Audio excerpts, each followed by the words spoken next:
Four, three, two.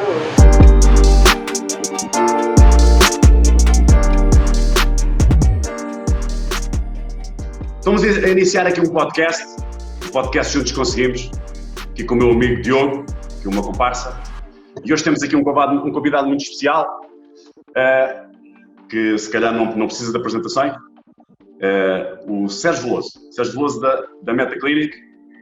O Sérgio Veloso hoje está aqui à conversa connosco para falarmos aqui sobre vários temas, sempre temas da atualidade, aqui há algumas controvérsias, alguns mitos que possam andar por aí e que as pessoas queiram ver esclarecidos, e também, e mais importante de tudo, que é isso também que é o nosso tema, que é o tema do podcast, vamos falar realmente sobre o percurso do Sérgio, sobre a sua evolução enquanto pessoa e também enquanto profissional, para chegar à pessoa que ele é hoje, ao estado onde ele está, que é uma pessoa realmente com credibilidade, e com respeito e que realmente tem aqui a sua posição, realmente no mundo do fitness e na parte da nutrição. Pronto. Sérgio, estás bom? Tudo em ordem, com vocês. Só por isto. Por aqui também está tudo em ordem. Espetacular. Bom estar de volta. Estou só aqui. É bom estar de volta aos podcasts. Tivemos agora uma fase em que não conseguimos gravar, realmente por força maior, mas agora estamos de volta e em grande, e entramos logo aqui com um peso pesado. Agradecer o convite e pronto, espero também que seja de algum interesse para as pessoas que vos veem. Vocês estão a ouvir bem? Sim. Muito bem. Eu é que estava a vir o eco, tive de pôr aqui o telemóvel quase sem, como sou muito baixinho, senão estava aqui. Não. Feito. És baixinho, mas chegas onde os outros chegam. Hã? És baixinho, mas chegas onde os outros chegam. Sim. Não, epá, isto é a parte boa de trazermos uma pessoa que é especialista nos temas que a gente gosta. É que nós podemos fazer as perguntas todas e ficamos logo sem dúvida nenhuma, não é? Portanto, foi o objetivo de trazer o Sérgio hoje, foi esse. A verdade é que eu também. Eu tenho mais dúvidas do que respostas, portanto, aí dependendo também das perguntas que vocês vão fazer. Está tramado. A gente também não sabe responder, por isso é que trouxemos. Se eu sou capaz de lhes responder, mas pronto, vamos lá. Boa, olha, então se calhar rapidinho apresentaste só para as pessoas que alguns já te conhecem, os que não te conhecem, apresentaste um bocadinho, explicaste quem és, o que é que fazes e assim já arrancamos. O Ricardo já disse, portanto, o meu nome é Sérgio, sou o diretor da Metaclinic, onde trabalho também com outros profissionais mais ligados à parte da nutrição. Sou também professor, dou aulas, essencialmente já em pós-graduações, portanto em pessoas já da área, também algumas palestras, e é mais por isso, na verdade, que as pessoas se calhar me conhecem, me seguem, mais pelo meu trabalho na área da nutrição. E a verdade seja dita, para além disso, não há assim muito mais que me defina, pelo menos aquilo que as pessoas conhecem, não é? Também depois vamos mostrar aqui uma outra parte. Se calhar as pessoas não conhecem tanto, porque também não Então, Sérgio, agora eu vou-te fazer a pergunta. Eu vou-te fazer a pergunta a ver se tu te recordas. De onde é que a gente se conhece? Olha, eu não sei exatamente há quanto tempo, mas talvez para aí há uns 15 anos.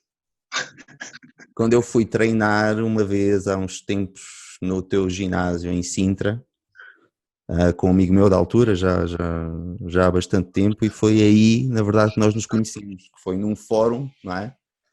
Que eu administrava já há muito tempo, tinha para aí 20 anos ou 20 e poucos, em 2002 ou 2003, que entretanto, sinceramente, nem sei se ainda existe, acho que não, entretanto mudou de administração e tudo isso, e foi basicamente aí, portanto já há 15 anos, foi quase quando eu comecei também nesta área, foi para aí há 18 anos, desde 2002, por aí.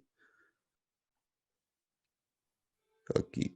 Pois é, Sérgio, eu recordo muito bem dessa altura e o fórum onde nós nos conhecemos, e ainda bem que esse fórum existiu. Muita gente nessa altura que acabei por conhecer e manter contacto e ainda acabamos por falar hoje mais esporadicamente, mas ainda nos conhecemos, pessoas que estão muito ligadas também a esta área, que também, na verdade, me marcaram bastante porque foram as primeiras pessoas com quem eu acabei por contactar e também me levaram, em certa medida, seguir talvez o percurso que eu acabei por seguir. Portanto, na verdade foi na área do fitness aí que começou, não foi bem aí que começou um pouco antes, mas pronto, aí terá sido o momento em que o meu trabalho começou a ser um pouco mais reconhecido, mais divulgado.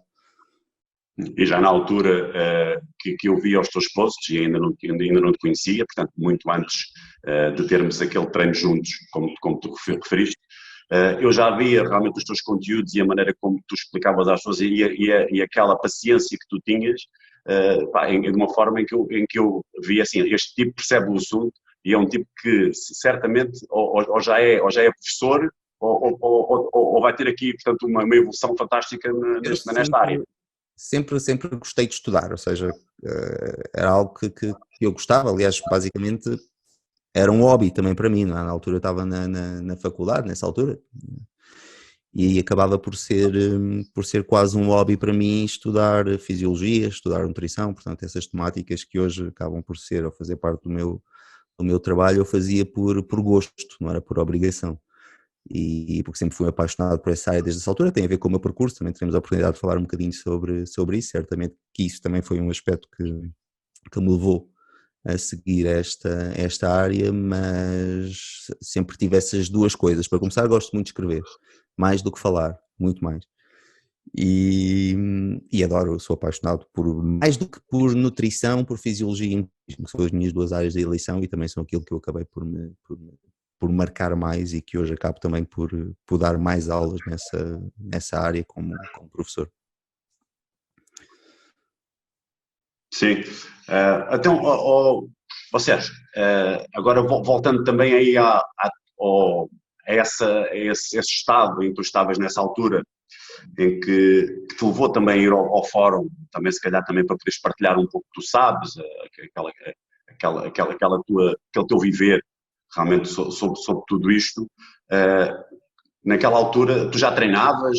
Naquela altura, estavas em que fase? Não, já treinava. Na verdade, eu treino desde os 16 anos sem paragens, ou seja, não houve assim nenhum momento da minha vida onde eu tenha havido um interregno grande relativamente aos treinos.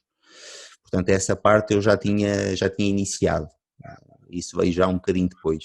Portanto, 4, 5 anos depois, obviamente, quando nós entramos no ginásio, eu entrei com 16 anos na altura, entramos sempre um bocadinho a patinar, estávamos ali um bocadinho e só depois é que acabei por querer saber mais, começar a estudar, começar a apaixonar mais por essa área e só então aí é que depois começou, digamos, a trabalhar um bocadinho mais e escrever e envolver mais nessa vertente. Olha, então pera, primeira coisa que eu quero saber, isso para mim tipo, já era a ordem de trabalho para iniciar, que é, para ti, Sérgio, qual é que é o maior mito do fitness, tipo de sempre? O maior mito de fitness é tantos que essa pergunta é difícil de responder, não por não conseguir identificar, difícil é isolar só um. Ou qual é aquele que ouves mais? O maior mito do fitness, e é algo com que eu também tenho falado um bocadinho, se calhar, mais nos últimos tempos, talvez, não diria por estar um bocadinho revoltado, mas estou um bocadinho chateado com o fitness em algumas vertentes, não com o fitness em geral, porque podemos ver isto de uma forma mais ampla e não só o contexto do fitness de competição e de Instagram, redes sociais, etc. Eu diria que o maior mito do fitness de sempre, mas na verdade também é aquilo que alimenta um bocadinho a indústria, digamos assim, é que qualquer pessoa pode ter o corpo que quer e isso não é verdade, ok?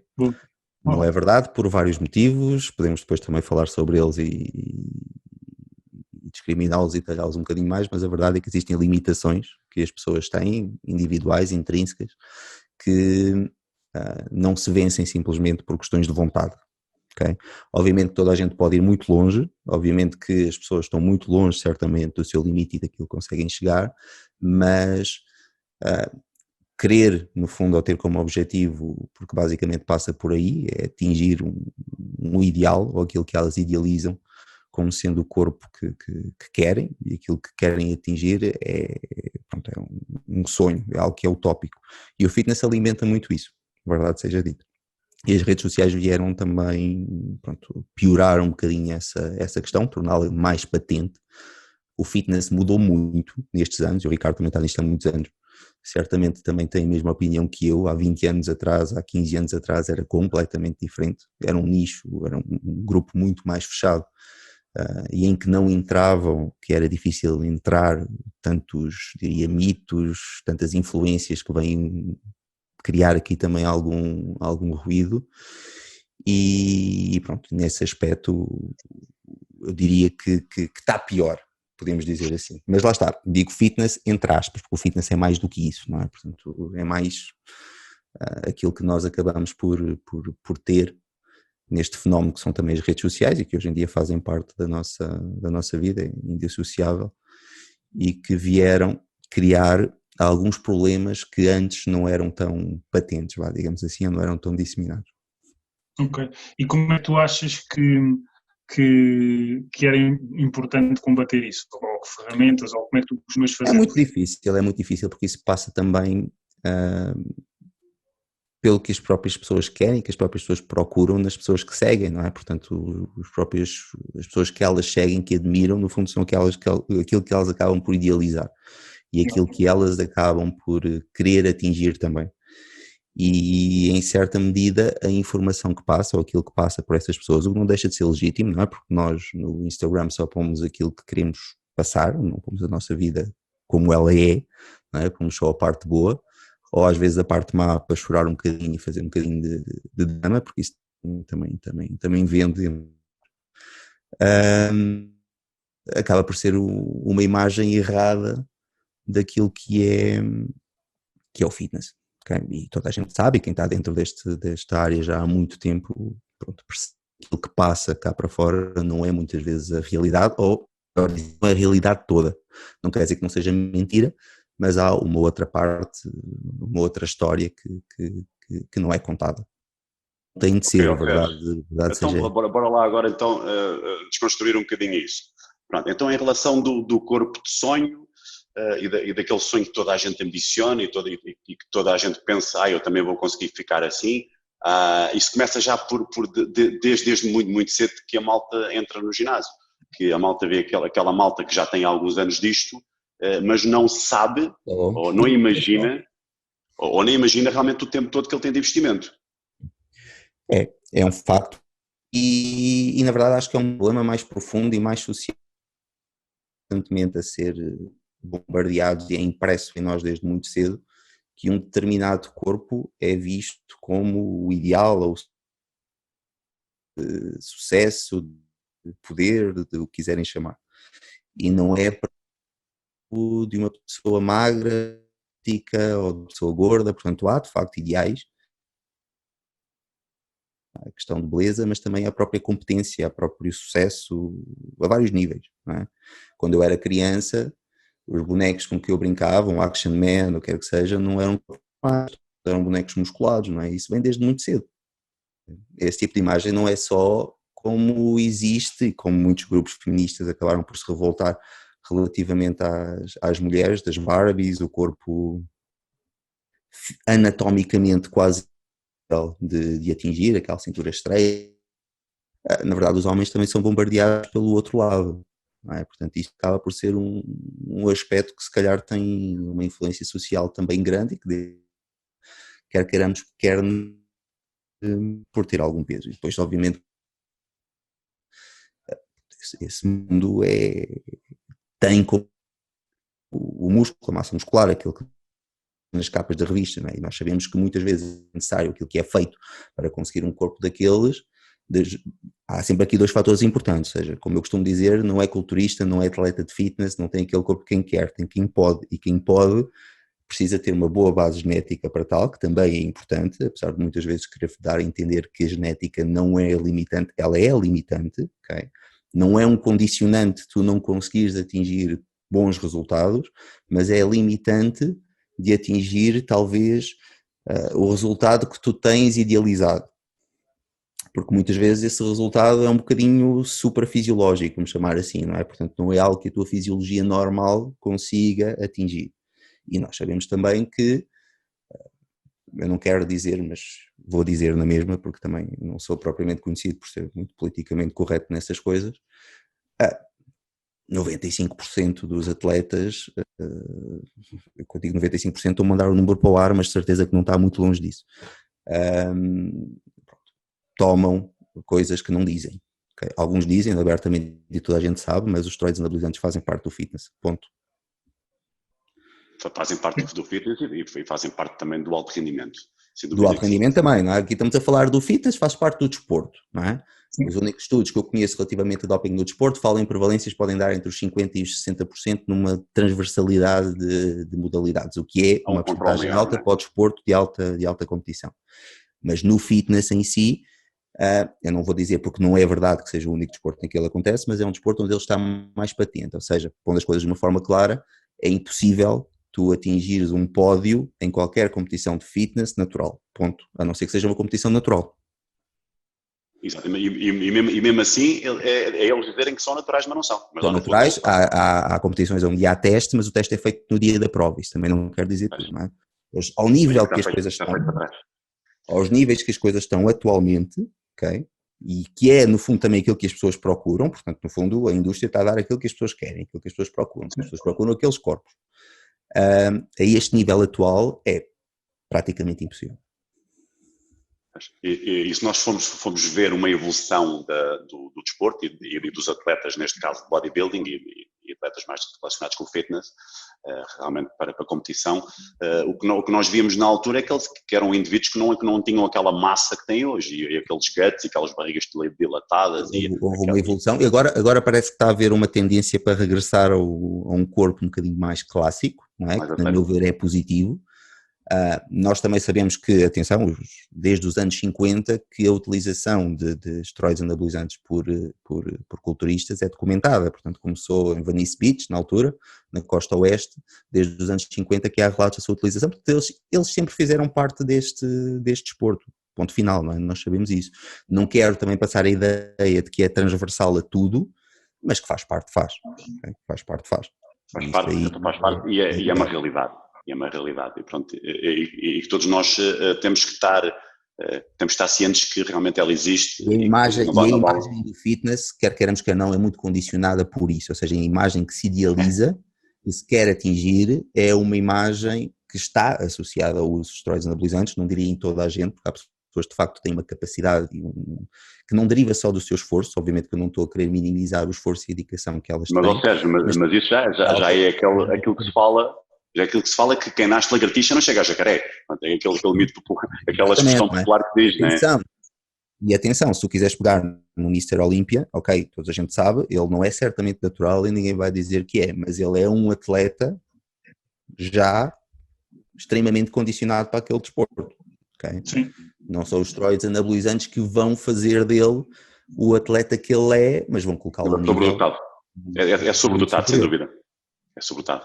Ele nasceu para isso, e não só, e depois também a parte mental e a parte de conseguir cozinhar aquilo tudo, porque não é só ter uma postura. Um atleta é um atleta a vários níveis, não é? Há a parte psicológica, há a parte física, há aqui vários fatores que entram em jogo e isto acontece em qualquer desporto, incluindo no fitness. Aquilo que eu estava a falar mais, porque esse também penso que será o principal foco também aqui da nossa conversa, não é tanto a nível de competição, mas sim a questão da imagem, não é? Aquilo que se procura, aquilo que a pessoa ambiciona atingir, digamos assim.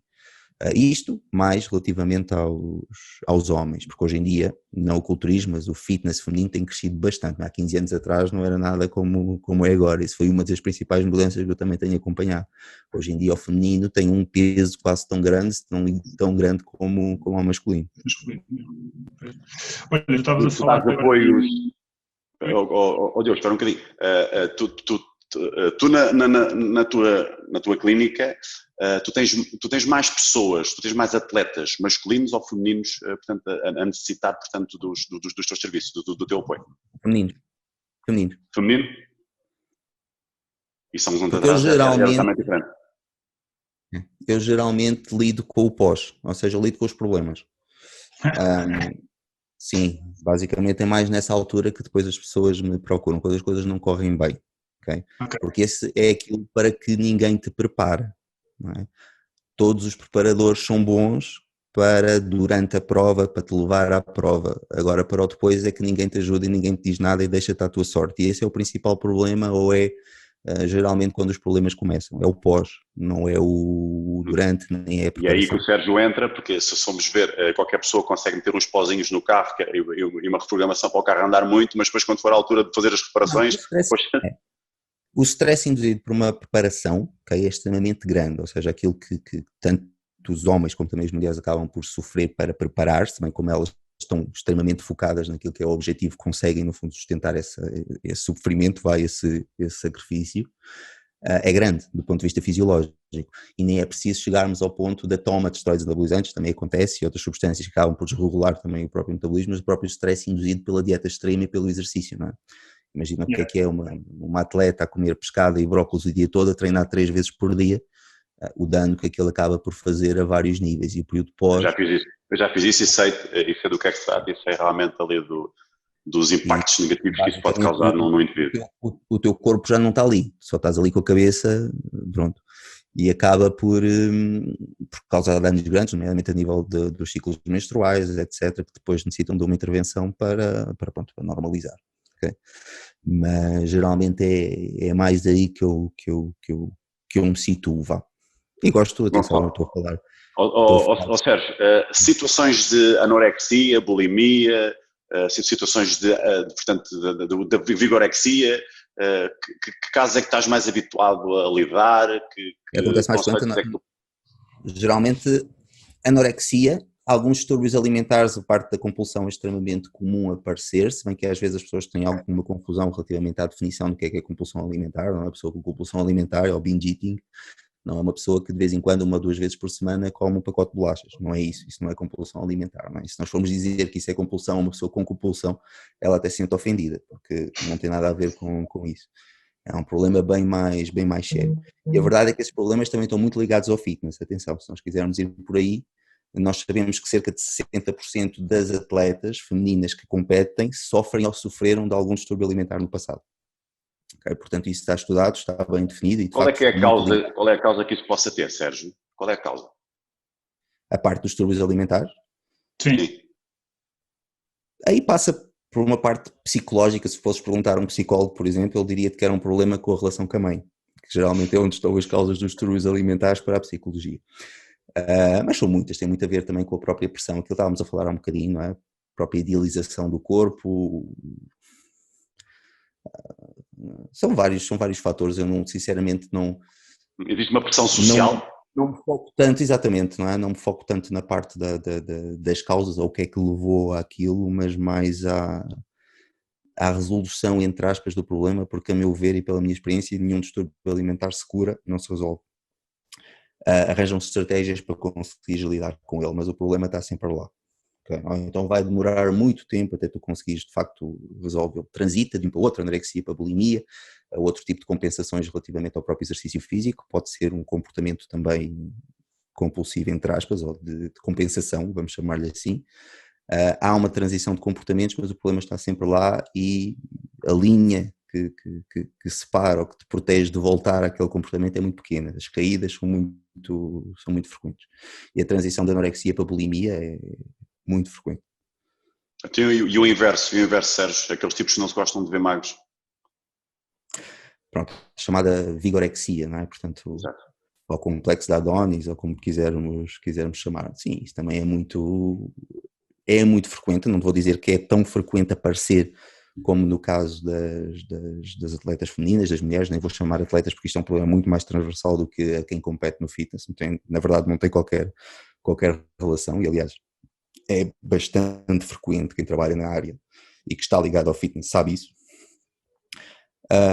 Aparecem, talvez não seja, não vou dizer que não é um problema tão sério, só que não tem marcadores precoces, ao contrário da anorexia e outro tipo de distúrbios, ou seja, os homens sofrem tanto como as mulheres nessa parte.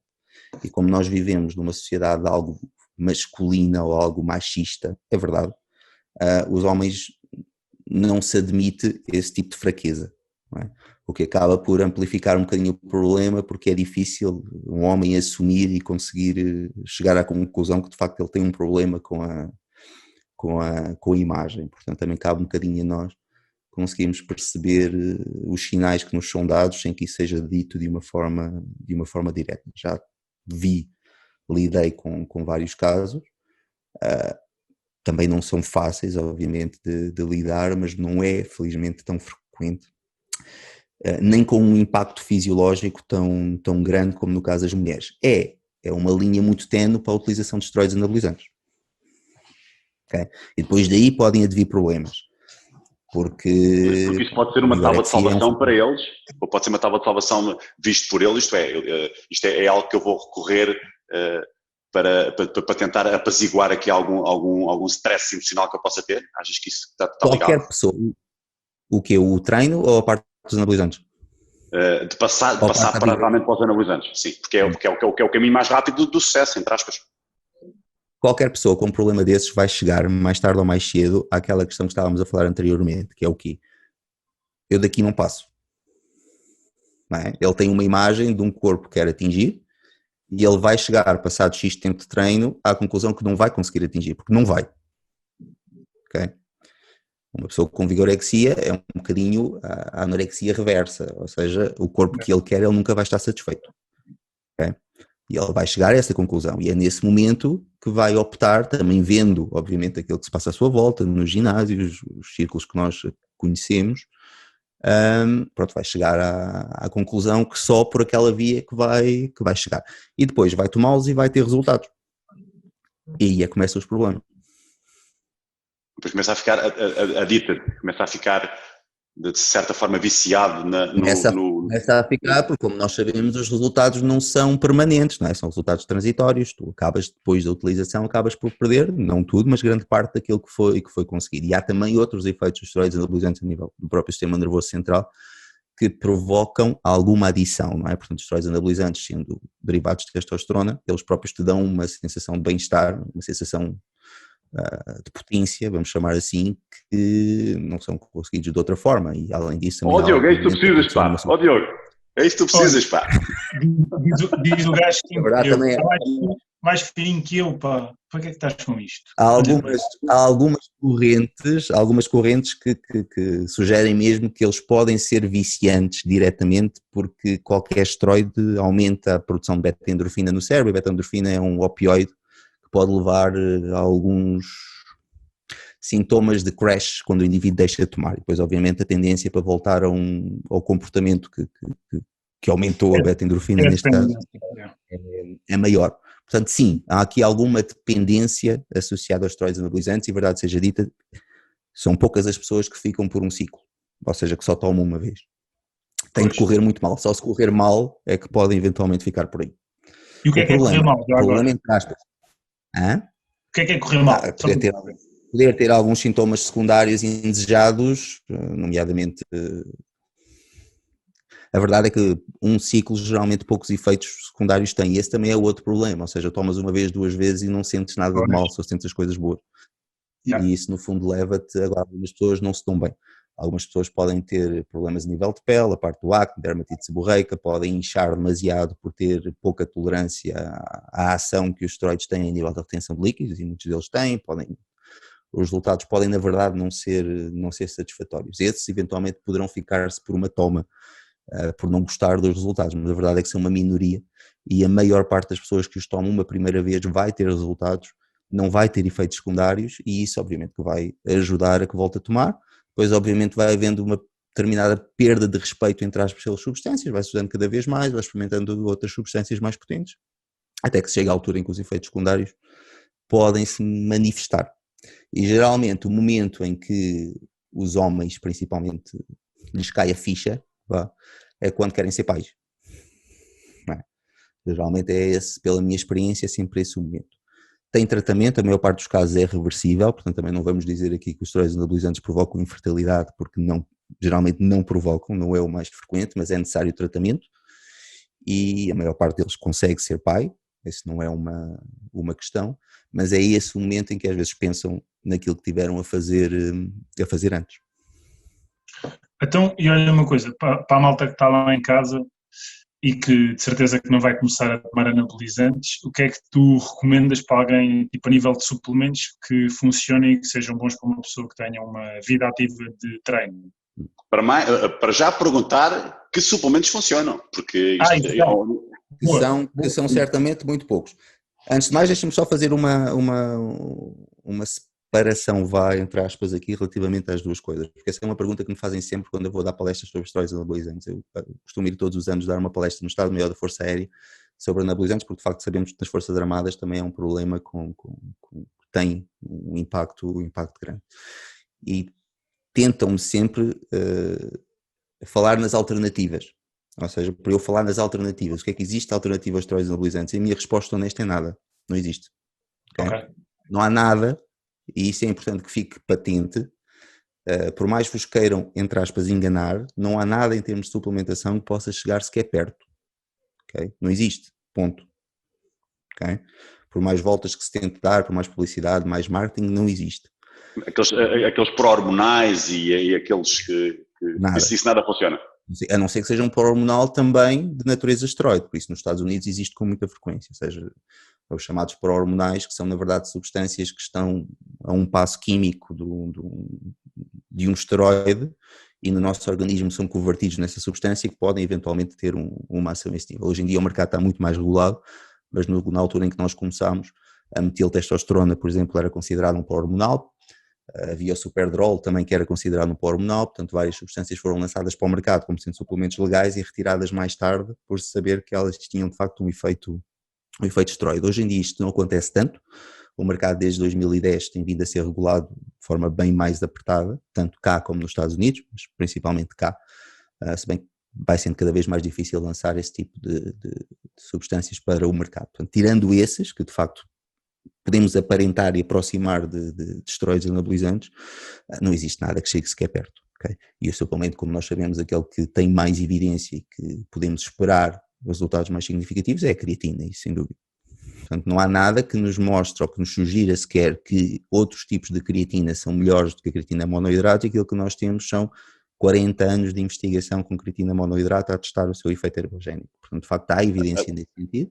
Então, ou seja, e aquilo que se fazia antigamente, tinhas de fazer a fase de carga e depois a fase de manutenção. Hoje em dia já caiu bastante em desuso, não é? Portanto, aquilo que se fazia na altura era uma fase de carga em que se tomava 20 gramas, 4 doses de 5 gramas durante um período de cerca de uma semana, e depois fazia as 5 gramas durante mais tempo, um ciclo podia andar perto das 12 semanas. A única diferença relativamente a esse protocolo, com tu tomares mesmo a dosagem 5 gramas durante mais tempo, é o tempo que leva até o músculo saturar. Enquanto tu consegues uma saturação em 6 dias com um protocolo de carga, precisas de 28 dias para saturar o músculo com um protocolo contínuo de 5 gramas. Mas essa é a única diferença.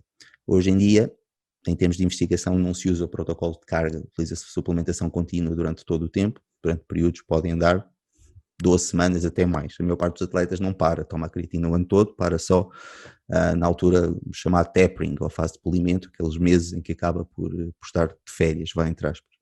E também não há nenhum efeito secundário associado à toma contínua. A meu ver, a suplementação contínua faz mais sentido, apesar de demorar mais tempo até saturas no mesmo, e a partir do momento em que há saturação do músculo não há necessidade de aumentar a dose, porque dali também não passa. E pronto, acaba por ter menos efeitos secundários associados à creatina, que passam essencialmente por algum edema que pode eventualmente causar.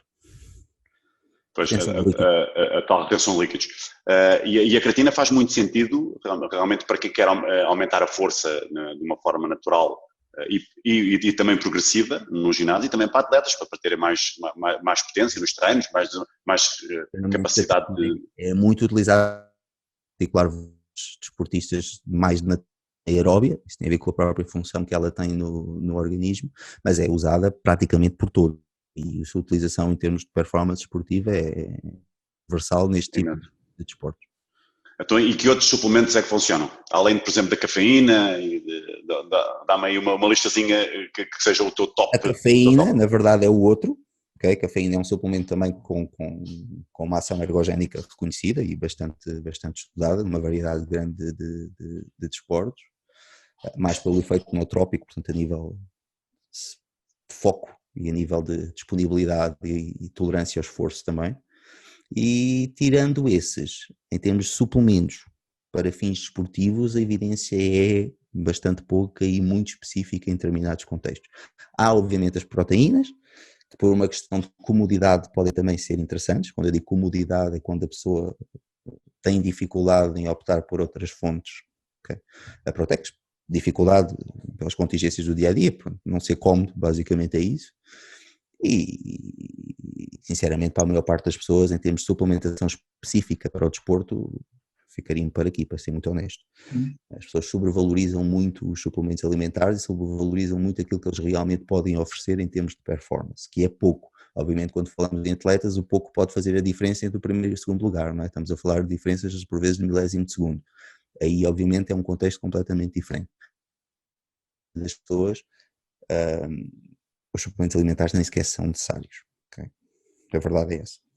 Estamos a falar, portanto, num indivíduo saudável, não é necessário estar a suplementar, porque o nome diz tudo, é suplementação. Exatamente. Depois estamos a falar em outros contextos, não é? Que é o contexto da necessidade, ou seja, em que há um diagnóstico de uma determinada necessidade, uma carência ou algo que seja necessário para optimizar, melhorar qualquer tipo de função, isso é uma questão diferente. Isso aí falamos tanto em então, atletas, o teu conselho lá para casa é que não percam tempo com suplementos se você já quase nem treina.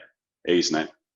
Isso aí é mais do que evidente, não é? Claro que a indústria não gosta muito que eu diga essas coisas e se calhar é por isso que eu não tenho um cupom de desconto, mas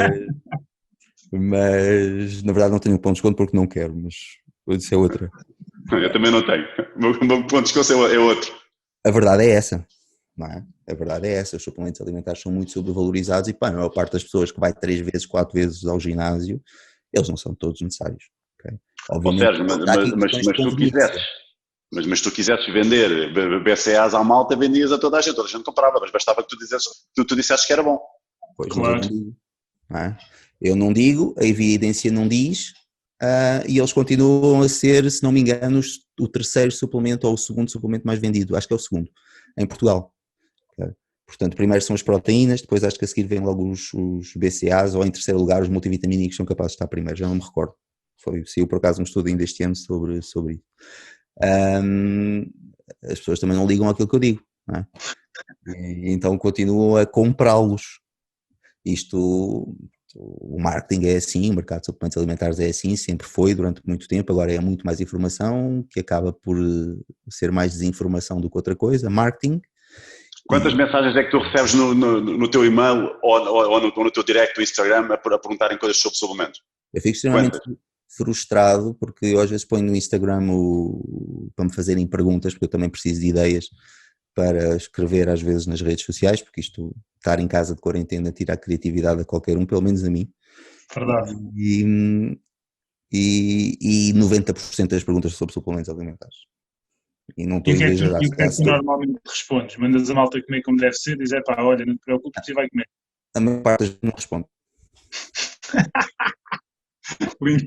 Estou a ser honesto, é verdade. A maior parte das vezes não respondo. A maior parte das vezes porquê? Porque eu já respondi, não é? Porque já respondi, já fiz alguns posts, alguma informação que está disponível sobre isso. As pessoas sabem qual é a minha opinião sobre esses suplementos alimentares, mas mesmo assim insistem até obterem a informação que querem ouvir, que é eu sugerir alguma coisa que as vai ajudar a atingir um determinado objetivo. E, infelizmente, enquanto isso não aparecer, não é? Enquanto eu não tiver evidência que isso de facto existe, eu não o vou fazer. Diogo, aproveita agora, mas é para perguntar o que querias perguntar, sobre os suplementos. Pergunta lá. O quê? Olha, qual pergunta? Este rapaz, ele está a dizer para ganhar corpo outra vez e depois diz que sou eu, que é uma vergonha. Mas tu achas que eu preciso ganhar corpo ou quê, pá? Já não preciso ter nada a ninguém, pá. Ai, a minha vida. Olha, Sérgio, sim. Vamos já aproveitar aqui realmente esta transição, este transfer, para passar para os suplementos que as pessoas pensam que têm que comprar por causa do coronavírus. Portanto, todos nós sabemos que isso é uma coisa que está agora aqui muito presente e que existem muitas especulações e existem muitos boatos realmente sobre realmente o vírus e o sistema imunitário. Que opinião é que tu tens, conselho é que dás para as pessoas lá para casa em relação realmente a este tema, que é um pouco delicado? É bastante delicado até porque as pessoas estão muito sensíveis, ou seja, parece que não se pode dizer nada que vá contra aquilo que as pessoas acreditam ou que têm como, que fica logo tudo muito ofendido. Mas é normal, é muito stress, uma altura de muita ansiedade, portanto temos de compreender que estamos a passar por uma fase um bocadinho atípica. Mais pela incerteza, que eu acho que esse é o principal problema, é ninguém saber quando é que isto vai acabar, se vai acabar e quando é que a vida vai voltar ao normal. Nós lidamos mal com isso. com incerteza, acho que é mais isso, estamos habituados a controlar um bocadinho tudo, ou a tentar pelo menos. Olha, minha opinião sobre isso é, em primeiro lugar, temos de distinguir duas coisas que não estão distinguidas e que a maior parte das pessoas não sabe distinguir, que é prevenção de imunocompetência. Uma coisa é tu prevenires que apanhas o vírus, que é o mais importante nesta fase, não é? Também para não disseminares, não contaminares, não propagar o vírus. Yeah. E a outra parte, a imunocompetência, ou seja, é teres ferramentas para lidar caso sejas infectado. Okay? São duas coisas completamente diferentes. Os suplementos só te podem ajudar na segunda parte. Okay? E podem, alguns suplementos, de facto, existe alguma evidência, apesar de ténue e com um efeito pequeno, mas que podemos pegar nela para sustentar a utilização de alguns suplementos alimentares para fortalecimento do sistema imunitário. Agora, isso não vai impedir que tu apanhes o vírus. Okay? Vai fazer com que o tempo de infecção possa ser mais curto e vai fazer com que os sintomas possam ser amenizados, mas tu vais continuar a ser um veículo de transmissão. Okay? E isso são duas coisas diferentes que é importante distinguir. Por exemplo, se nós pegarmos na vitamina C, que é aquela que existe mais estudos para grupo comum, não é que existe mais estudos, mas é aquela que se calhar é mais conhecida, mais falada. Nós temos alguma evidência, mesmo que pequena, que pode haver uma redução do tempo de infecção até 14% em adultos, há uma amenização dos sintomas, portanto isso significa que em vez de estar doente 4 dias, eu estava doente 3 dias e meio, ok? E tinha eventualmente menos febre, sintomas mais leves, poderia acontecer, mas isso durante a infecção, ou seja, não existe evidência nenhuma de que isso te ajude a não ficar infectado, ok? E isto nós quisermos transferir, são duas coisas diferentes, a gripe comum não é o coronavírus, mas se quisermos transferir os resultados, porque é aqueles que temos, nós não temos resultados, não temos dados ainda com o coronavírus, porque ele é de facto novo, com este coronavírus, porque nós temos mais coronavírus endémicos, até cá em Portugal, há 2 que causam sintomas gripais comuns e que todos os anos andam por aí. Mas este em particular nós não conhecemos bem.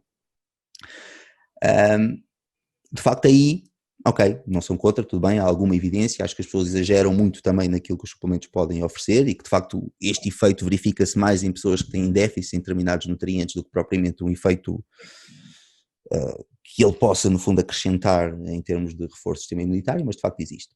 Existem também alguns dados relativamente à vitamina D, okay, que podemos considerar bons, ou diria fortes o suficiente para sugerir que pode ser interessante, a vitamina C também pelo que nós vimos, o próprio zinco com algumas infecções virais, de facto existe. Agora vamos separar as duas coisas, não é? Portanto, nesta fase em que nós estamos, mais importante do que a imunocompetência, não é que isso não seja importante, não é? É a parte da prevenção, não é? E aí é que deve estar o foco, a parte de não ser infectado e aí os suplementos alimentares não vão acrescentar. Porque vamos ver, Sérgio, quem é forte que nem um touro e que pode estar realmente, portanto, ser portador do coronavírus, pode estar a passar para as outras pessoas que são mais frágeis. Geralmente esse é o problema, ou seja, uma pessoa com um sistema imunitário forte, na verdade, pode ser mais um problema do que uma ajuda, não é? Porque ela ao não saber que está infectada por não ter sintomas, pode ter falsa sensação de superpoderes, vamos chamar assim, e que de facto pode estar a espalhar o vírus. Isso é algo que está estudado, por exemplo, por outros suplementos alimentares. Há uma tendência para comportamentos de risco em pessoas que tomam multivitamínicos, por exemplo, pela noção de proteção, entre aspas, que eles te acabam por dar. Ou seja, se tu estás a tomar um determinado suplemento alimentar para um fim qualquer, achas que nada te vai apanhar. Basicamente é isso. Há alguns estudos já com cerca de 10 anos publicados em algumas revistas nessa área, a mostrar precisamente essa tendência para maiores comportamentos de risco. Não acho que isso seja uma realidade para a maior parte das pessoas, não é isso sem causa, não acho que quem vai tomar suplementos alimentares vá deixar de fazer aquilo que realmente importa nesta fase, que é o isolamento e tudo o resto, mas pronto, aquilo que eles podem de facto oferecer é pouco para aquilo que as pessoas esperam, mas agora não me choca que algumas pessoas sintam necessidade de o fazer, ou que acham que de alguma forma isso as vai ajudar. Em alguns suplementos, como eu vos disse, há alguma evidência nesse sentido, acho que ela é sobrevalorizada na maior parte dos casos, honestamente, mas na parte da prevenção não. Okay? Isso é que fique claro, porque essa é a principal confusão que eu vejo. Pois, Sérgio, isto é quase como as pessoas tomarem uma aspirina que é para evitar ter uma dor de cabeça. Vai um bocadinho nesse sentido. Eu estava a falar com o Diogo há bocadinho, Sérgio, sobre o que está a passar na fase atual do vírus e de como o vírus começou. Isto é, o vírus quando começou na China, ele tinha uma mutação própria. e parece que ele agora está a criar força, ele parece que agora está com um registro diferente. Não O sei. que é que podes falar sobre isso? Não sei, Estou a não falar sei em termos dos sinceramente, jovens, dos idosos. e que fique claro que, pronto, eu não sou virologista, nem imunologista, nem epidemiologista, portanto tudo aquilo que eu vou falar é uma opinião informada também relativamente àquilo que eu leio, não é propriamente um parecer, e todos nós nesta fase temos as nossas opiniões, ouvimos muita coisa. Eu vou-me mantendo informado e tento ir mantendo informado nos canais mais fiáveis, vá, digamos assim. Não tenho a certeza que seja realmente isso, ou seja, que o vírus esteja mais virulento ou esteja mais agressivo.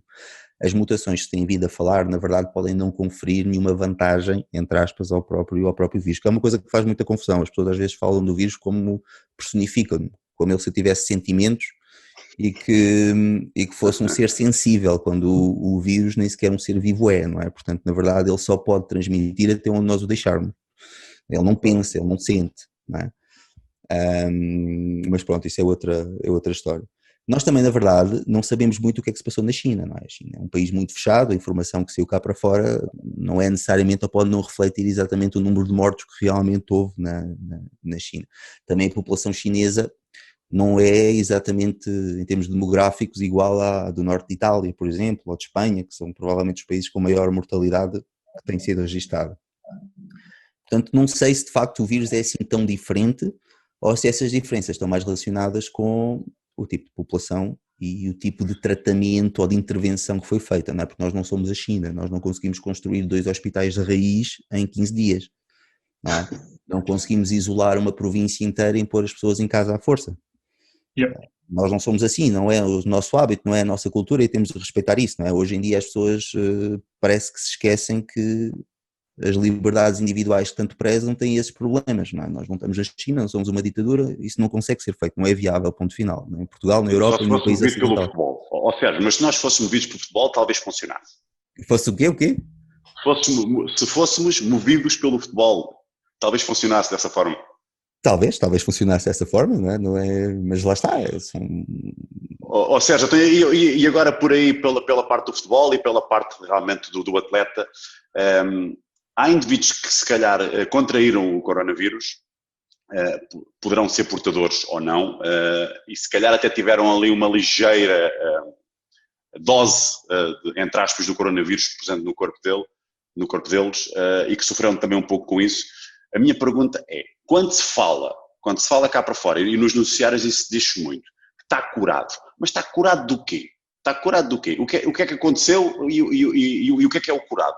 E como é que aquele indivíduo vai ser no futuro? Que sequelas é que vai ter? Ele vai conseguir correr, ele vai conseguir mandar um sprint, ele vai conseguir jogar a bola mais uma vez na vida, se for atleta profissional ele vai ter o mesmo performance esportiva que tinha.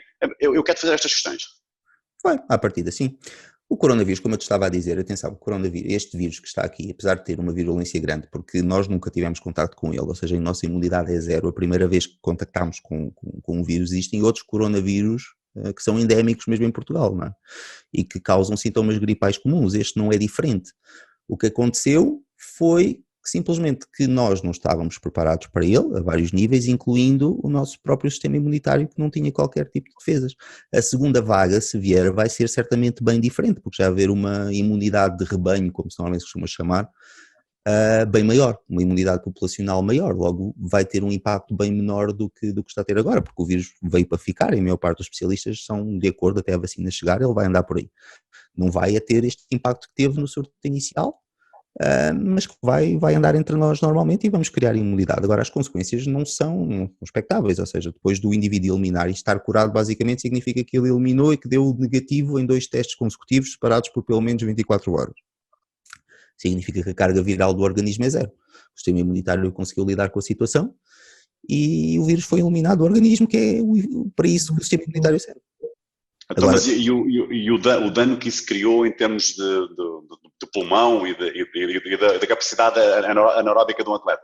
Tu, quando apanhas uma gripe, ou quando o atleta apanha uma gripe, é expectável que ele perca muita performance. Neste caso não é diferente. Não é? Nós é que ainda conhecemos pouco o vírus, nós não sabemos exatamente o que é que vai acontecer. Isso é o nosso primeiro contacto com ele e isso é o que nos está a causar medo, na verdade. Não é? Nós sabemos pouco sobre a infecção.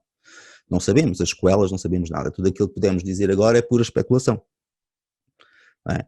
Eu estou-te a dizer que não terá consequências, não é expectável, tem consequências, mas eu não sei, isso tem de ser avaliado depois. Não é? Quando estivermos no terreno, depois de terem sido infectados, então depois esses estudos serão feitos para de facto ver se de facto há consequências ou não. A meu ver, não é expectável que haja consequências significativas em termos de performance, nem a nível nenhum depois da pessoa ter a carga viral nula. Portanto, depois do sistema imunitário conseguir-se livrar da situação e o indivíduo à partida estará imunizado para infecções subsequentes. Mas não se sabe. A verdade é que nesta altura sabe-se muito pouco.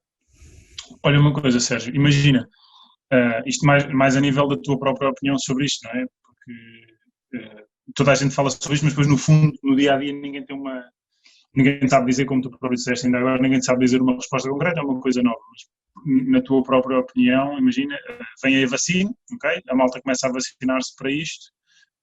O que é que tu achas que vai acontecer daqui para a frente? É uma coisa que fica, vai se tornar comum, é aquela tal história do olho, isto é mais uma gripe? Sim, provavelmente vai ficar, e tenho lido a opinião de vários especialistas em que acham que de facto vai se tornar mais um vírus endémico à população, como outros coronavírus que também andam por aí e causam infecções respiratórias, mas o que vai acontecer provavelmente é que os efeitos vão sendo cada vez menores à medida que a população for ganhando imunidade. Yeah. Okay. E provavelmente vão haver infecções cíclicas, sazonais, também como acontece para o caso da gripe, mas nada comparável com este impacto inicial que teve. Claro, até pela forma de ser, até pelo facto de ser uma coisa nova e ter aparecido assim do nada e de repente vem tudo ao mesmo tempo e a informação também não ajuda. Ok. Sérgio, eu agora queria fazer aqui umas perguntas, portanto, que estão aqui mais no âmbito dos mitos do fitness, e depois queríamos passar aqui também um bocadinho mais para o teu percurso e para a tua parte mais pessoal. Portanto, uma delas que eu queria te perguntar e que tenho algumas pessoas que também me perguntam e eu respondo com as ferramentas que sei e da melhor forma que posso, é relativamente ao micro-ondas. O que é que tu tens-me a dizer também sobre o micro-ondas, se realmente aquilo vai criar ali uma doença ao tipo que se o gajo vai ficar com cancro por causa de andar a comer carne que está ali a roçar uma com a outra. Portanto, uma coisa é aquecer. O pessoal diz, eu tenho um micro-ondas para aquecer comida. Então, mas e quem gosta mesmo de cozinhar no micro-ondas? Quem gosta de fazer ali um arroz no micro-ondas, portanto, cozinhar ali uma carne? Qual é a tua opinião sobre o micro-ondas? Tipo o Ricardo Lino. A minha opinião sobre o micro-ondas é exclusivamente baseada naquilo que a ciência nos diz, e aí a ciência é clara a mostrar que não há alterações que possam de alguma forma expectavelmente serem prejudiciais para o organismo. O micro-ondas é um comprimento de onda, uma frequência não ionizante, portanto ela não provoca nenhum tipo de mutação. Okay?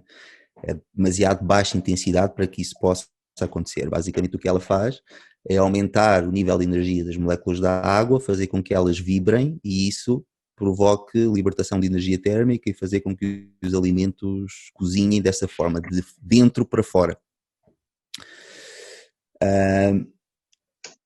Não há ou não é expectável que haja de facto nenhuma alteração significativa e os estudos vão todos nesse sentido. A única evidência que já foi publicada, já vem desde os anos 80, um estudo que mostrou que o micro-ondas podia promover a passagem de um aminoácido da L-prolina à D-prolina, portanto um isómero diferente e que era tóxico e que poderia eventualmente levar, mas foi um estudo único publicado nos anos 80 que nunca foi replicado.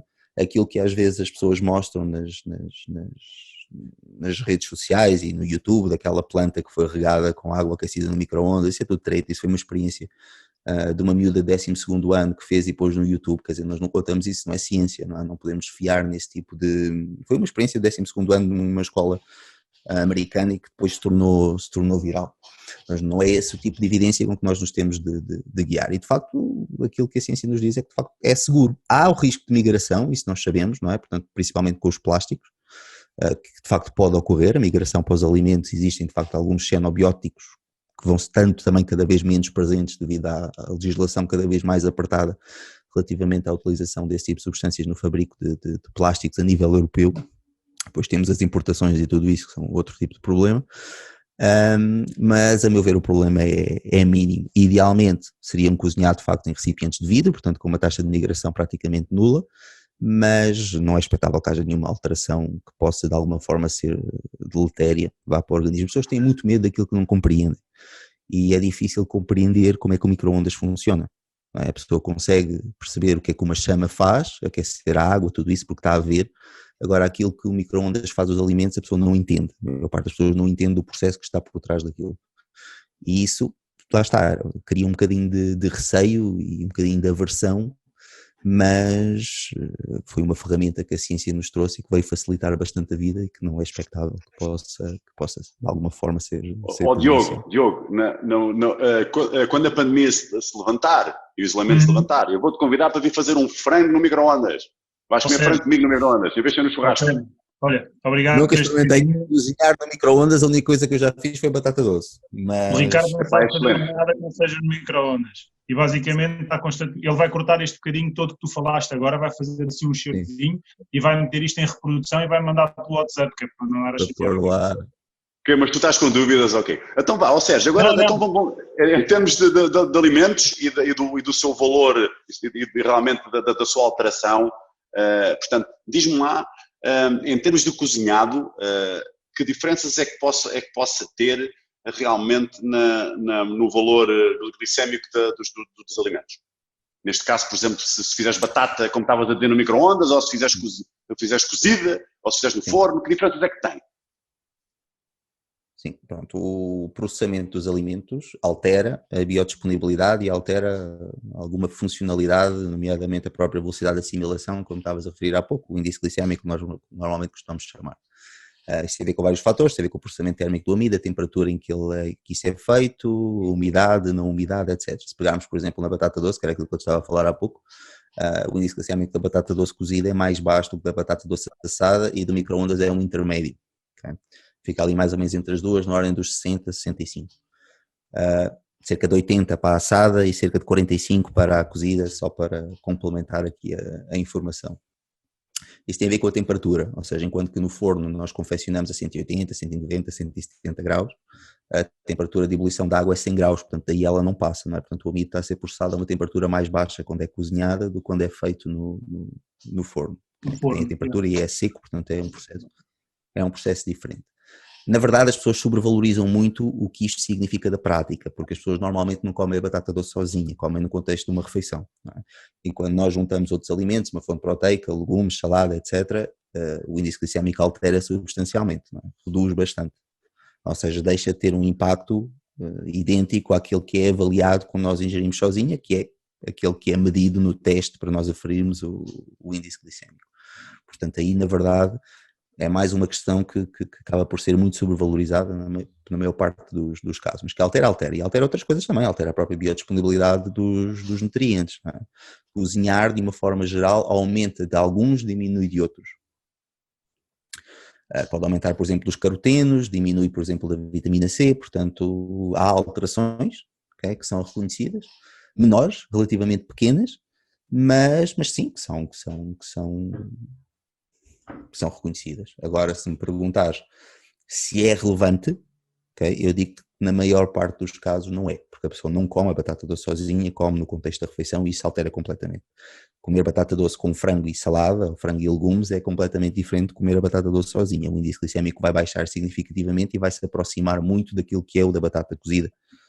Okay? Se nós olharmos para... Ou seja, e se formos falar também em relação à ingestão de água, também vamos por aí, porque isso de falar com aquela água muito conhecida que tem um pH, portanto, mais adequado para que as pessoas procuram, por exemplo, que posso dizer qual é que é a água do Monchique, né? Por causa do pH dela. Não é a única, a água do continente também tem o mesmo pH. Podemos dizer aqui. Também tem o mesmo, não é? E há uma correria para os supermercados para comprar essa água só porque alguém disse que essa água é melhor ao nível de pH, não é? Pronto. A tua opinião em relação a isso, a minha opinião é que a água, ao cair realmente no estômago, mistura-se ali com o suco gástrico do estômago, ali com aqueles ácidos todos, e ela vai ficar igual como fosse a torneira. Certo? Certo ou mentira? É, mais ou menos. Ou seja, o nosso pH no sangue, ou seja, o primeiro sítio por onde a água passa quando nós a absorvemos é pelos fluidos intersticiais até ao nosso sangue, portanto todo o fluido que está no nosso corpo é mantido num pH extremamente apertado. Nós temos sistemas de tampão, okay, nomeadamente bicarbonato, que mantém o pH sempre dentro de valores entre 7,35 e 7,45. Portanto, ele daqui não passa. E se passar, estamos muito mal, porque vamos diretamente para as urgências do hospital. Há depois diferentes compartimentos dentro das células, e dentro das células há pHs diferentes, mas que são também ativamente controlados, ou seja, não é a água que tu bebes que vai condicionar o pH da célula, não, são as bombas de prótons que a própria célula tem, que consegue expelir as cargas H+, no sentido de manter o pH dentro daquilo que é ótimo para o seu funcionamento. A água que tu ingeres não influencia nada a não ser o pH da urina, assim como os alimentos que tu ingeres. Ok? Os alimentos condicionam o pH da urina, e o pH da urina é reflexo daquilo que tu bebes e daquilo que tu comes, okay? É um facto, okay? Porque a urina é uma das formas que nós temos de equilibrar esse pH, portanto, eliminar mais cargas ácidas, menos cargas ácidas, é uma das formas de fazer isso, a outra é através da respiração. Agora, que isso condiciona o teu funcionamento é que não há nenhuma evidência, nem sequer é fisiologicamente plausível, ou seja, que haja uma alteração em termos de pH nas estruturas que estão ativas do ponto de vista metabólico, nas células. Ok. Não há, é impossível. Okay? Não é fisiologicamente possível. E as poucas alterações, ou seja, já se tentou medir isso, ou seja, ver até que ponto a ingestão de uma água extremamente alcalina vai condicionar o teu pH no sangue, que é o primeiro sítio, então, por onde teria de ser alterado quando nós bebemos água alcalina, e a diferença foi muito pequena, abaixo do próprio limiar de detecção da metodologia, foi 0.0001, portanto uma diferença extremamente pequena que não é sequer biologicamente considerável ou que possa se pensar que tenha algum impacto. Portanto aí, a meu ver, é mais um mito que não tem fundamento. Okay?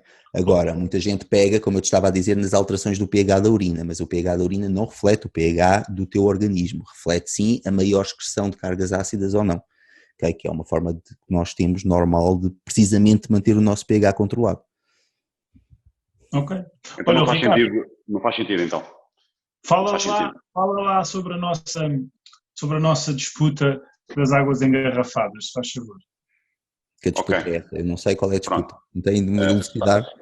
Sabes que há muita gente que me diz, Ricardo, o que é melhor beber? É água da torneira ou água engarrafada? E eu, por segurança, digo assim, olha, é melhor tu beberes água engarrafada porque menos sabes o que é que estás a beber. Porque a água de Lisboa não é igual à água de Faro, a água de Faro não é igual à água de Espanha e não é igual à água da China. E nós não sabemos como é que a água chega à tua casa, em que depósitos é que teve, que tratamentos é que teve e qual é que foi o percurso da mesma até a tua casa. Até inclusive como é que estão os tubos da canalização da tua própria casa. Porque há uns anos atrás, isto era muito conhecido, nós quando abrimos a torneira a água saía branca, saía ali com uma cor mesmo ali baça, e que depois tínhamos de deixar repousar, que até nos diziam não podes beber água assim, deixa repousá-la.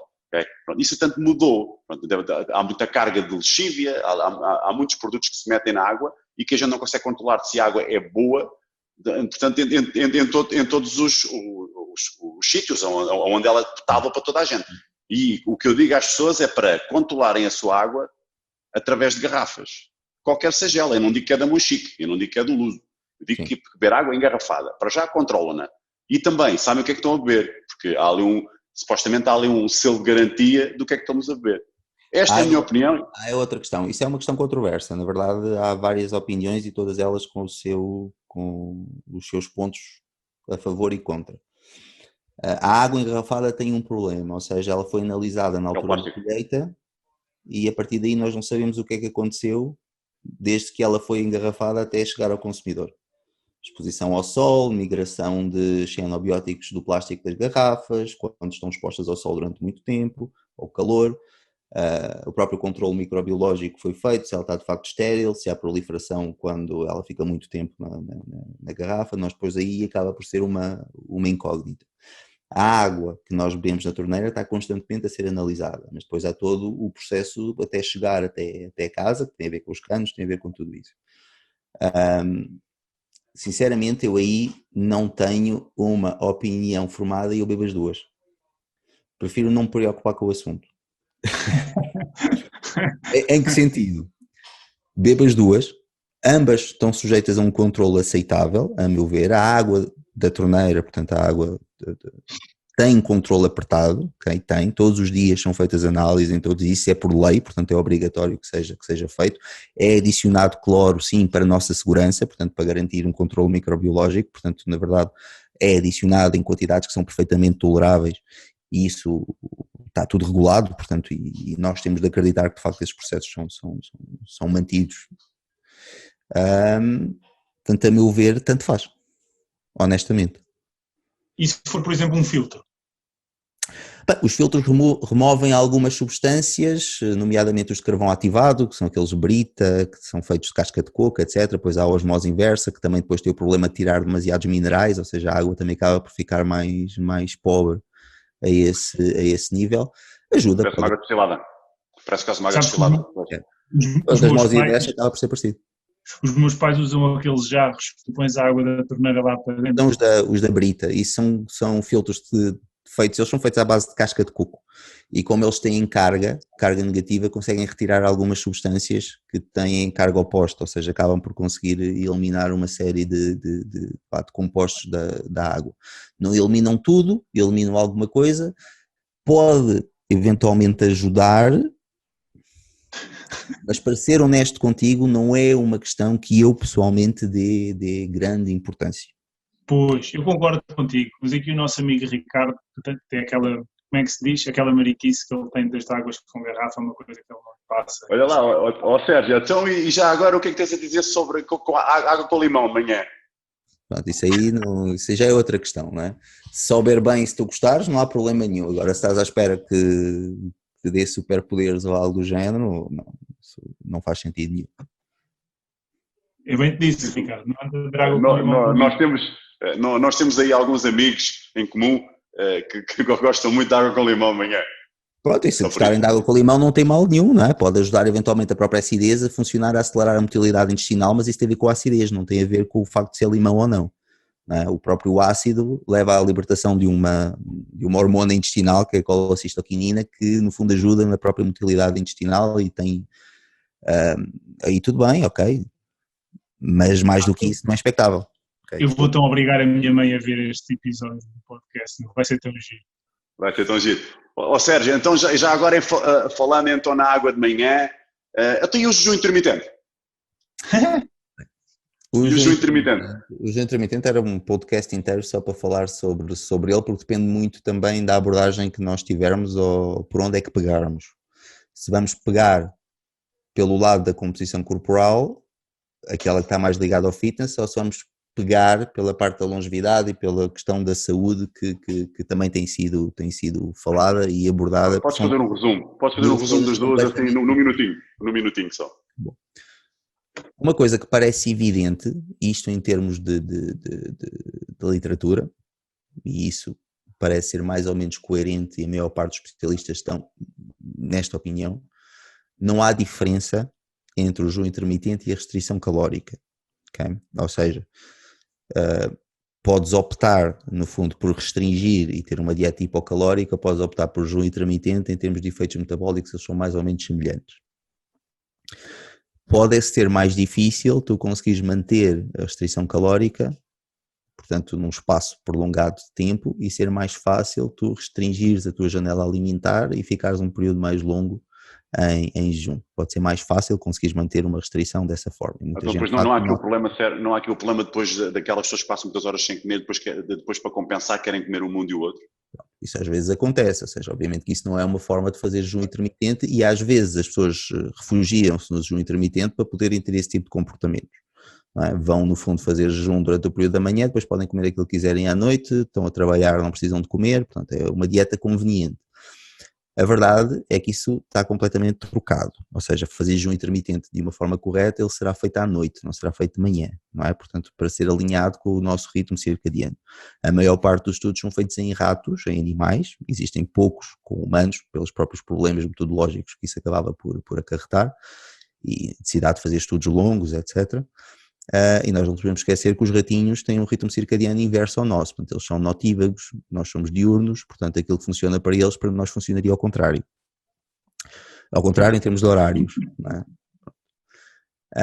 E de facto essa é aquilo também mais ou menos transversal em termos de evidência, ou seja, os benefícios ou será preferível, digamos assim, esse alinhamento circadiano e que a janela alimentar esteja no período de exposição à luz, okay? Portanto, da parte da manhã e o jejum seja feito à noite.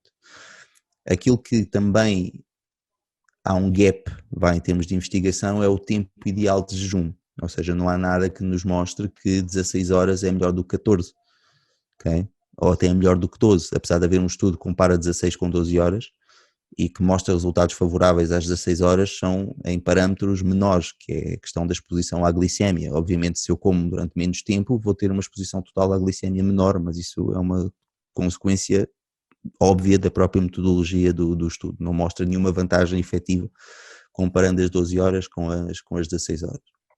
E essas também são aquelas perguntas que ainda faltam responder.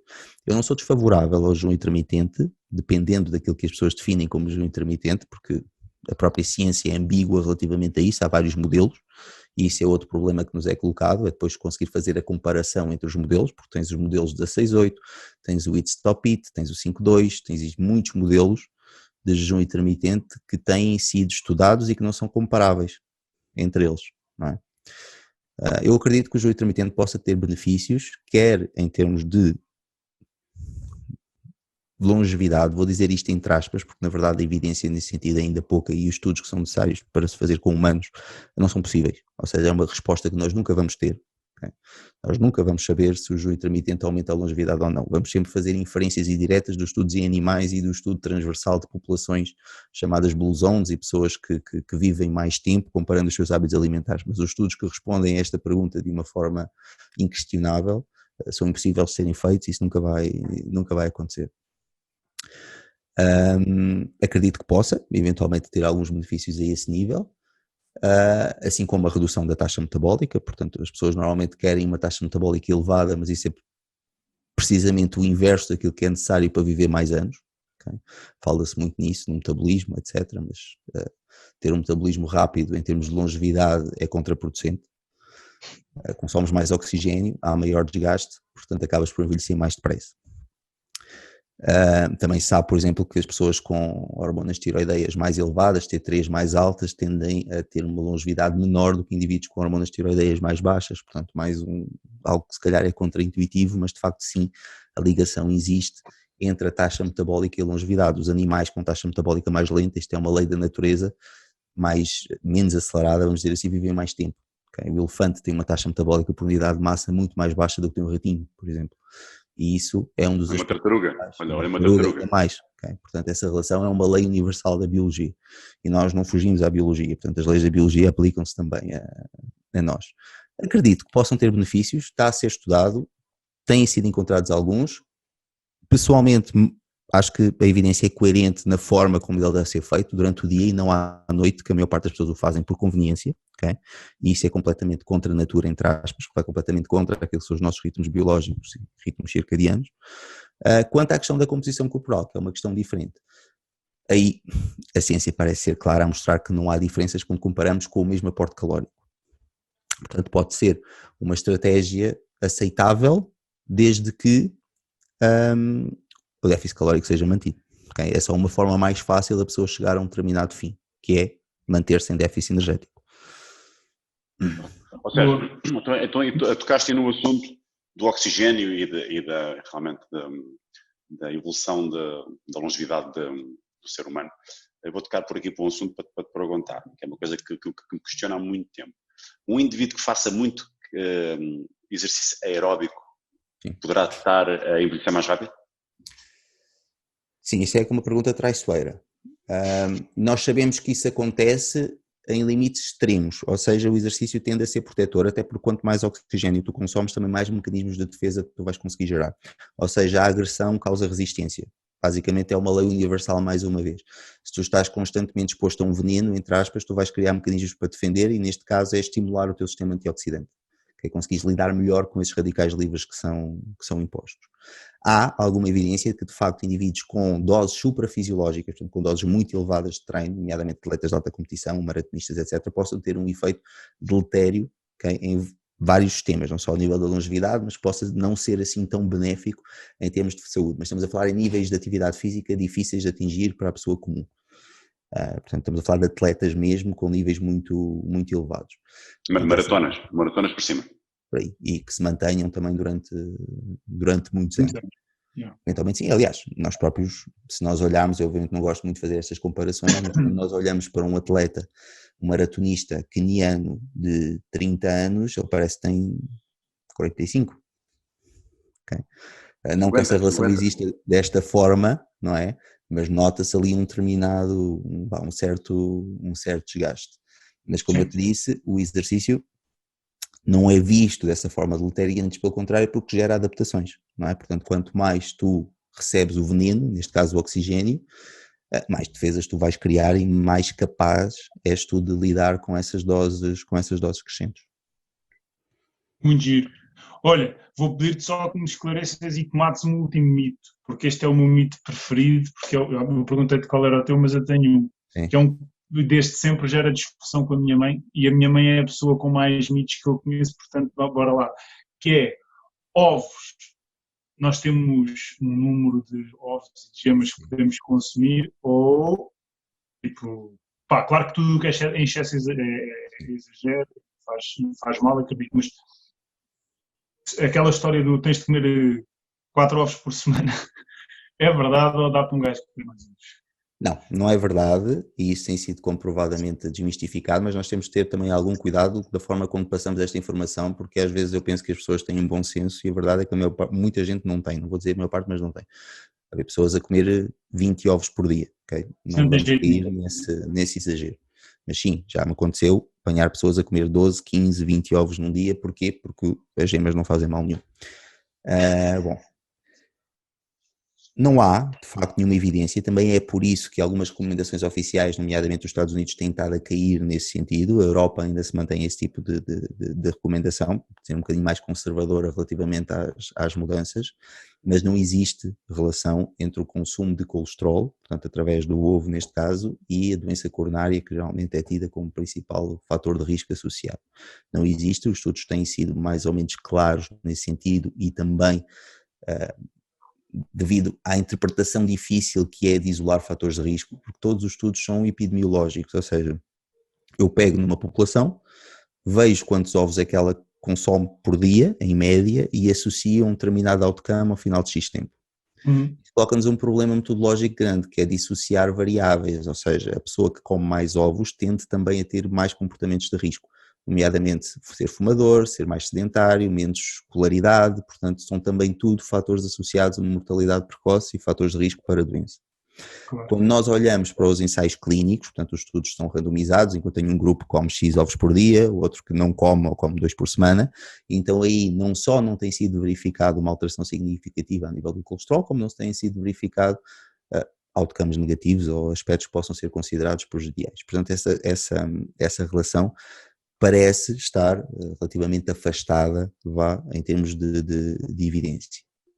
Onde é que eu ia te dizer mais outra coisa é a própria percepção errada que as pessoas têm da própria informação que é veiculada, que é o facto das pessoas não perceberem de estatística e isso ser aproveitado para criar algum medo ou criar algum mediatismo relativamente àquilo que é dito, porque eu dizer que comer 2 ovos por dia aumenta o risco de doença cardiovascular, aumenta a mortalidade em 18%, não significa que eu tenha uma probabilidade de 18% de morrer se comer 2 ovos por dia, significa que a minha probabilidade de ter doença cardiovascular aumentou 18% sobre o meu risco absoluto. Mas se eu for um homem com menos de 40 anos, a fazer exercício físico, não fumar e não ter fatores de risco associados, a minha probabilidade de ter doença cardiovascular é de menos de 5%. Portanto, se ela aumentar 0,18%, ou se aumentar 18%, aliás, desculpa, aumentar 0,18%, ela vai aumentar de 5 para 6. Okay? Portanto, é um aumento muito pequeno, okay? Praticamente negligenciável, okay? Mas que não vai ao encontro de dizer que comer 2 ovos por dia aumenta o risco de mortalidade precoce em 18%. Okay? E é este tipo de informação que é geralmente veiculada sem explicar às pessoas o que é que realmente significa. Isso também é importante porque assusta e cria um bocadinho de... É verdade, cria esses mitos, aquilo que nós estamos aqui a falar. Perfeito. Mas de facto questão dos Podes ovos. Podes comer ovos à vontade, ó Diogo, podes comer ovos à vontade. Gravei tudo. Assim que acabar aqui já vou ligar à minha mãe no Insta. Eu tenho muito cuidado quando digo essas coisas de comer à Eu estou a ver que vontade, sim. porque eu penso, ou parto do princípio que as pessoas têm algum bom senso, mas chego à conclusão que às vezes não têm. E quando tu passas este tipo de informação a dizer que os ovos não fazem mal e que podes comer Mas é o que preciso cuidar. quiseres, o que Olha, quiseres. Sérgio, então, e agora nesta questão, quando tu vês um ovo, não é? Tu tens ali realmente a parte branca, que é clara, a albumina, né? Depois Sim. tu tens a parte amarela, que é a gema. Onde é que está ali o pinto, pá? Onde é que está o quê? Onde é que está o pinto? Sim. O pinto nasce... O pinto nasce do quê? O pinto não é o amarelo, certo? Não, o amarelo é a parte onde estão os nutrientes que vão alimentar o pinto. O E pinto o branco? nasce... E o branco é Não, não proteína. está no branco. O branco é só proteção, ok? É mais proteção, tem algumas enzimas que também o protegem, etc. E também a parte nutricional, mas tem um impacto menor. Portanto, aquilo que o vai alimentar está mais na gema. O pinto, na verdade, tu nem o vês, que é uma zona muito pequenina que está na margem, Preta.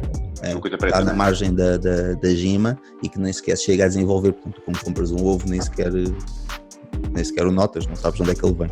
Mas não é a Ó gema. Diogo, desenvolvedor. então agora quando fores partir um ovo, tu vais tirar a coisinha preta que está lá dentro. Já me aconteceu abrir um Sim. ovo e ter um pinto lá dentro.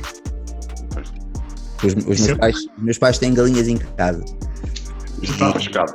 Eu tenho como ovos caseiros e tudo isso. Então nós não temos. Então já chegou a abrir um e ter lá um pinto formado dentro. Portanto, Então, Sérgio, olha, agora falando a última coisa agora que eu quero aqui falar contigo, antes de passarmos aqui para o teu lado mais pessoal e para o teu percurso profissional. Eu vou-te fazer esta pergunta e tu vais ficar a olhar para mim, mas eu quero saber a tua opinião pessoal e também o que é que tu achas em relação às pessoas. Sérgio, o que é que custa mais? É passar fome ou obrigar a comer? é que custa mais passar fome a obrigar a comer? Sim.